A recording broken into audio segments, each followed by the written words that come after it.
नमस्कार मित्रांनो, तर मालिकेच्या येणाऱ्या एपिसोडमध्ये आपल्याला असं बघायला मिळणार आहे की आता अखिलच्या ऐवजी आकाशचा इंटरव्ह्यू झालेला असतो. त्यामुळे विशाखा आणि तनयांची खूप जीवावर आलेली असते. तनयाला तर हे सगळं सहनच झालेलं नसतं की सगळ्या इंटरव्ह्यूमध्ये आकाश आणि वसुंधराच मिरवत होते. अख्ख्या जगासमोर त्यांचं कौतुक करण्यात आलं आणि आकाशने पूर्ण इंटरव्ह्यूमध्ये फक्त स्वतःचं आणि स्वतःच्या बायकोचंच कौतुक केलं.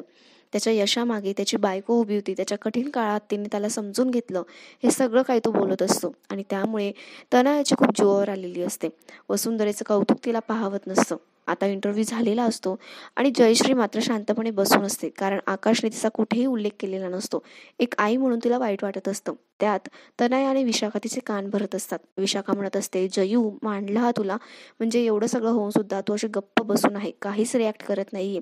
अगं अख्ख्या इंटरव्ह्यूमध्ये त्या आकाशने फक्त बायकोचं कौतुक केलं, आई म्हणून तुझा कुठे उल्लेखही केला नाही. मी तर असते ना बाई, मला सहनच झालं नसतं. त्या वसुंधराच्या मी सनसनीत कानाखाली ठेवून दिली असती. असं बोलून ती जयश्रीचे कान भरत असते. वसुंधरा किचनमध्ये काहीतरी काम करत असते. जयश्री तिच्या मागे मागे जाते, तिचा हात पकडते आणि तिच्या कानाखाली मारते. सगळेजण हे बघतात आणि खूप शॉक होतात. जयश्री असं का वागते कुणालाच कळत नसतं. वसुंधराला खूप वाईट वाटत असतं, तिच्या डोळ्यातून पाणी येत असतं.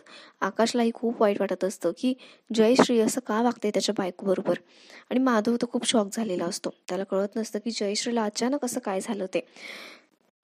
मात्र विशाखा आणि तनया यांना वसुंधराकडून बदला घ्यायचा असतो आणि त्यांना काही करता आलं नाही, म्हणून जयश्रीचे त्यांनी कान भरलेले असतात आणि वसुंधरेला कानाखाली खायला लावलेली असते. तर मग बघूया आता आकाश पुढे काय करतो ते, आणि स्वतःच्या बायकोच्या समर्थनार्थ तो कसा उभा राहतोय ते. हे सगळं नक्कीच इंटरेस्टिंग असणार आहे. तर मग अशाच इंटरेस्टिंग अपडेटसाठी आमच्या चॅनलला सबस्क्राईब करा. धन्यवाद.